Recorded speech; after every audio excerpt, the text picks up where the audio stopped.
Hi welcome to our channel. Present మనతో పాటు దాము బాలాజీ గారు సీనియర్ జర్నలిస్ట్ ఉన్నారు. వారితో ఒకసారి మాట్లాడదాం. సార్ నమస్కారం సార్. నమస్తే. Sir Maoist top leader Ganapathy కూడా ఇప్పుడు సరెండర్ అయ్యే అవకాశం ఉందని చెప్తున్నారు సార్. ఆల్రెడీ మనం దేవజీ, మల్లా రాజిరెడ్డి వీళ్ళు కూడా సరెండర్ అయిపోయారు. వాళ్ళతో ఇవాళ పోలీసులు ప్రెస్ మీట్ పెట్టే అవకాశం ఉందని కూడా చెప్తున్నారు. మరి మావోయిస్టుల సరెండర్ నేపథ్యంలో ఇప్పుడు గణపతి సరెండర్ కూడా తెరపైకి వచ్చింది. అయ్యే అవకాశం ఉందా సార్? అంటే మావోయిస్టులని లీడర్ని దేవ్జీ అండ్ మల్లా రాజిరెడ్డి, తర్వాత నూనె నరసింహారెడ్డి అలియాస్ గంగన్న. నూనె నరసింహారెడ్డి అంటే ఇక్కడ Telangana state committee leader. So వీళ్ళు ముగ్గురు నాయకులు పోలీసుల అదుపులో గత వారం నుంచి ఉన్నారని చెప్తున్నారు. ఆసిఫాబాద్ ఆపరేషన్ అంటారు దీన్ని. ఈ ఆసిఫాబాద్ ఆపరేషన్లో వీళ్ళని పట్టుకున్నారని, మొత్తంగా 16 మెంబర్స్ మావోయిస్టులు ఉన్నారని, అందులో ఈ ముగ్గురు లీడరు దేవ్జీ, మల్లరాజిరెడ్డి, నూనె నరసింహారెడ్డి, వీళ్ళు ముగ్గురు లీడర్లు కూడా ఉన్నారని చెప్తున్నారు.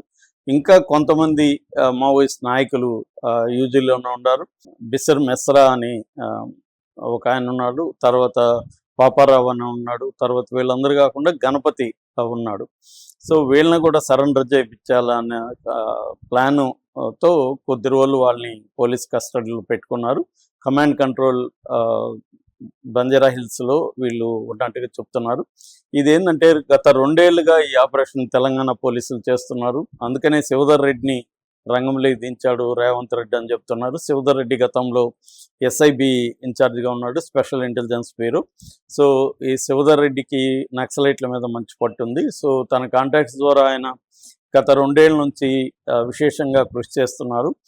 అక్కడ మావోయిస్టులు కూడా దండకారణ్యంలో వాళ్ళ మీద ప్రెజర్ పెరగడంతో నష్టాలు పెద్ద ఎత్తున జరుగుతున్నాయి. దాంతో వాళ్ళు అక్కడ సరెండర్ అయితే అక్కడ పారామిలిటరీ ఫోర్సెస్కి తాము ఎనిమీ కాబట్టి, ఎందుకంటే వాళ్ళు ఎక్కువగా చంపిందంతా కూడా అక్కడ పోలీసుల్ని, పారామిలిటరీ ఫోర్సెస్ని, రాజకీయ నాయకుల్ని కాబట్టి ఎవరైనా దొరికితే వాళ్ళని చంపేసే అవకాశం ఉంది. మనకి ఎడ్మో కూడా సరెండర్ అవ్వడానికి వస్తుంటేనే ఆయన పట్టుకొని చంపేస్తారని కూడా ఒక పుకారైతే ఉంది. అందుకని వాళ్ళు కూడా తెలంగాణ ప్రిపేర్ చేస్తున్నారు. గత 2 ఏళ్లలో తెలంగాణలో 600 మంది మావోయిస్టులు సరెండర్ అయ్యారు. అందులో 95% ఛత్తీస్గఢ్కి సంబంధించిన వాళ్ళే. ఈ మధ్యన బర్సాదేవ కూడా ఇక్కడికే వచ్చి సరెండర్ అయ్యాడు. సో ఆ రకంగా రేవంత్ రెడ్డి ప్రభుత్వం అనేది మంచి క్రెడిట్ అయితే కొడుతుంది. ఎందుకంటే మావోయిస్టులను చంపకుండా వాళ్ళు దొరికినా కూడా వాళ్ళని సరెండర్ చేయించడానికే వాళ్ళు ప్లాన్ చేసుకోవడం. దొరికిన మామూలుగా అక్కడైతే దొరికితే చంపేస్తున్నారు, ఇక్కడైతే దొరికితే చంపకుండా వాళ్ళని సరెండర్ చేయించి క్రెడిట్ తాము కొట్టాలనేది రేవంత్ రెడ్డి ప్రభుత్వం ప్లాన్ చేసుకుంది. మిగతా అన్ని చోట్ల కూడా మనకి ఎన్డీఏ ప్రభుత్వం ఉంది. ఆంధ్రప్రదేశ్లో కూడా ఆంధ్రప్రదేశ్ ప్రభుత్వాన్ని కూడా ఎవరు నమ్మట్లేదు. ఎందుకంటే అక్కడికి వచ్చినా కూడా సరెండర్ అవ్వడానికి వచ్చినా కూడా చంపేస్తారు అన్న ఒక ఇది ఉంది. తెలంగాణలో మాత్రమే దొరికిన ఇక్కడ పట్టుకున్నా కూడా ఇబ్బంది లేదు, వీళ్ళు మనం చంపరు, మహా అంటే సరెండర్ చేస్తారని ఎక్కువ భాగం వాళ్ళు అక్కడి నుంచి తప్పించుకోవడానికి తెలంగాణ బార్డర్కి రావడం, కరెగుట్టల్లో దాక్కోవడం, ఇవన్నీ చేస్తున్నారు. సో అలాగా ఇప్పటివరకు 600 మందిని వీళ్ళు సరెండర్ చేయించాలంటే వీళ్ళందరూ కూడా సరెండర్ కోసమే రాలేదు. కొంతమంది ఇక్కడ అరెస్ట్ అయ్యారు. అరెస్ట్ అయిన వాళ్ళు కూడా వీళ్ళు కన్విన్స్ చేసి సరెండర్ చేస్తున్నారు. ఇప్పుడు వీళ్ళు దేవ్జీ అండ్ ఇందాక చెప్పిన మల్లా రాజిరెడ్డి కావచ్చు, నూనె నరసింహారెడ్డి కావచ్చు, వీళ్ళు ముగ్గురు కూడా సరెండర్ అవడానికి ఏమి రాలేదు. వీళ్ళు తప్పించుకోవడానికి ఇక్కడికి వచ్చి ఇటు పక్కకు వచ్చినప్పుడు ఆసిఫాబాద్ ఫారెస్ట్లో ఉన్నప్పుడు పోలీసులు కొమ్మింగ్లో పట్టుకున్నారు. పట్టుకున్న వాళ్ళని కాల్చి చంపేసి ఎన్కౌంటర్ అనే కథ అల్లకుండా వాళ్ళని తీసుకొచ్చి వాళ్ళకి కౌన్సిలింగ్ ఇచ్చి మీరు కూడా సరెండర్ అయిపోండి, అలాగే గణపతి కావచ్చు, మిస్టర్ బెస్రా కావచ్చు, మిగతా వాళ్ళని కూడా సరెండర్ చేయించండి అనేది అడుగుతున్నట్టుగా చెప్తున్నారు. మామూలుగా ఏంటంటే ఎప్పుడు ఒకవేళ సరెండర్ అవ్వడానికి వచ్చినా కూడా వాళ్ళని ఇమ్మీడియట్గా సరెండర్ అనేది చూపించరు. వాళ్ళతో చాలా విషయాలు మాట్లాడతారు. ముఖ్యంగా టాప్ లీడర్స్ ఎవరెవరు ఉన్నారు, ఎక్కడ కూడా ఉన్నారు, వాళ్ళని సరెండర్ చేయించడానికి ఏమేమి చేయాలి ఇవన్నీ డిస్కస్ చేస్తారు. రెండవది వాళ్ళ మీద ఏ స్టేట్లలో ఏమేమి కేసులు ఉన్నాయి దానంతా పరిశీలిస్తారు, దానికి ఎట్లా ప్రొసీడ్ అవ్వాలి అనేది. మూడవది వాళ్ళ దగ్గర ఆయుధాలు ఏవేవి తెచ్చారు, ఎందుకంటే ఆయుధాలను బట్టి కూడా డబ్బులు ఇస్తూ ఉన్నారు వాళ్ళకి.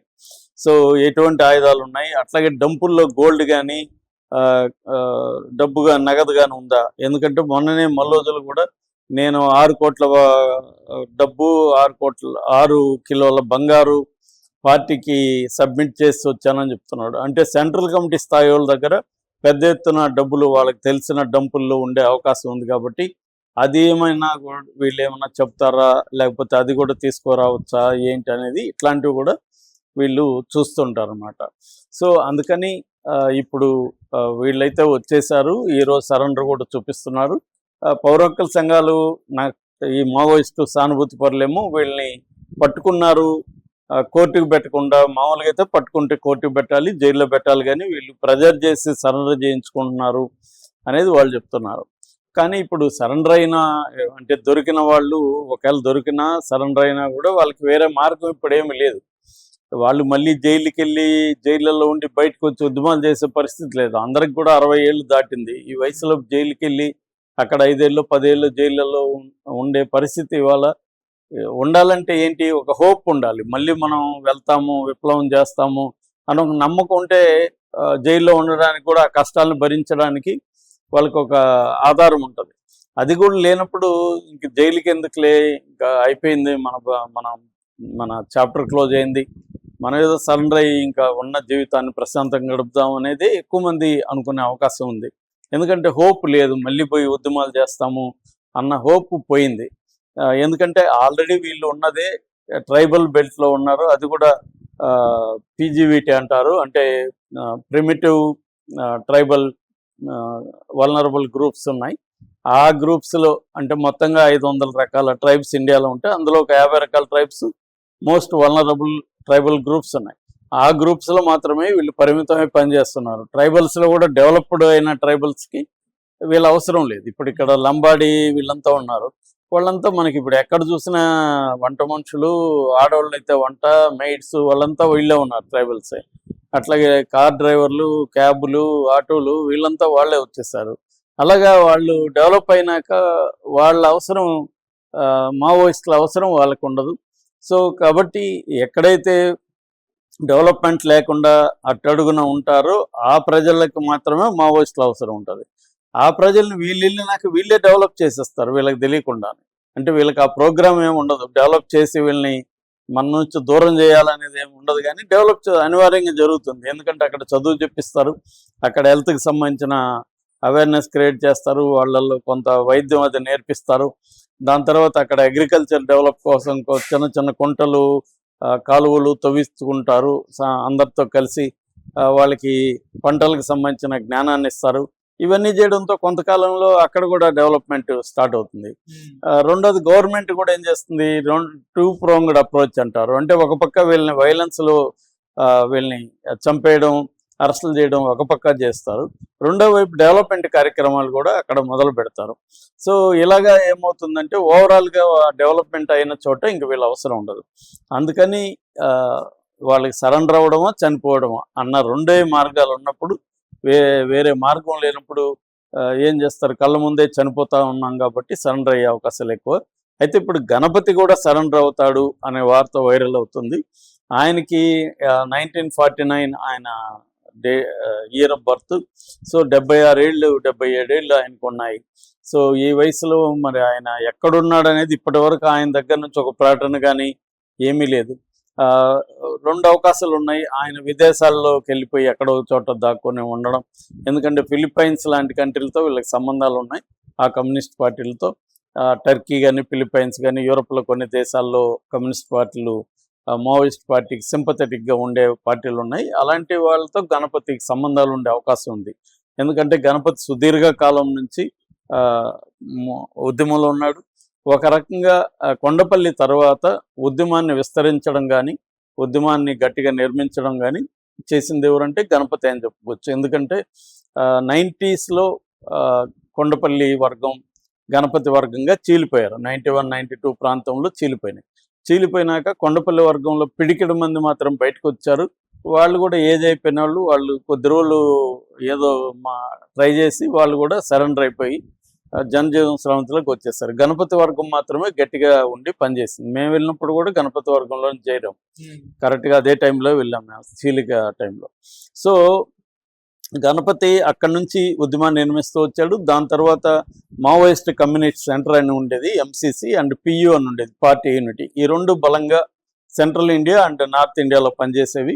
వాళ్లతో 10 ఏళ్ల పాటు గణపతి ఆధ్వర్యంలో పీపుల్స్ వార్ పార్టీ చర్చలు జరిపింది. 90ల నుంచి జరుపుకుంటూ వచ్చి 2004 నాటికి వాళ్ళతో మమైకం అయ్యి అందరూ కలిసి సిపిఐ మావోయిస్ట్ అనే పార్టీగా ఏర్పడింది.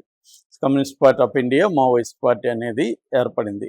పీపుల్స్ వారు అనేది వదులుకున్నారు, పియు వదులుకున్నారు, ఎంసీసీ వదులుకొని 3 కలిసి మెర్జ్ అయ్యి అలాగే ఏర్పడింది. దీనికంతా కూడా గణపతి ఆయన ప్లానింగ్ కావచ్చు, ఆయన స్ట్రాటజీస్ కావచ్చు, అది ప్రధానం అని చెప్తున్నారు. గణపతి ఏంటంటే మిలిటరీ గై కాదు, బ్రెయిన్ గై అని చెప్పచ్చు. అంటే స్ట్రాటజీస్ వేయడం, సైద్ధాంతిక క్లారిటీ పార్టీకి అందించడం.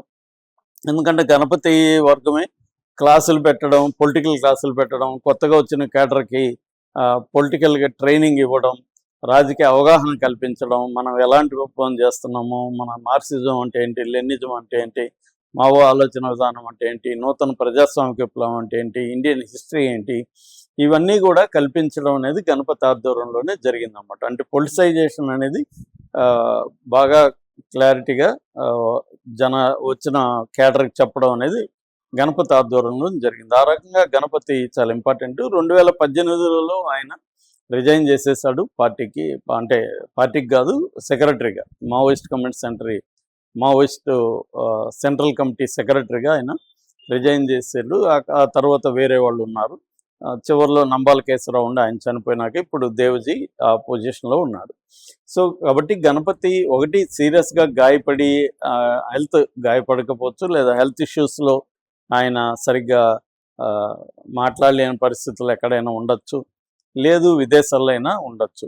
సో వీళ్ళెందుకు ఇప్పుడు ఆయన సరెండర్, ఆయన ఉంటే ఏంటి వీళ్ళకి నష్టం అంటే, సింబాలిక్గా గణపతి సరెండర్ అయిపోతే దేశంలో అసలు మావోయిస్ట్ పార్టీ అనేది లేకుండా చేసేసామని చెప్పుకోవడానికి సింబాలిక్గా బాగుంటుంది. లేదంటే గణపతి ఇంకా ఉన్నాడు కదా అన్న ఒక నరేషన్ వస్తుంది.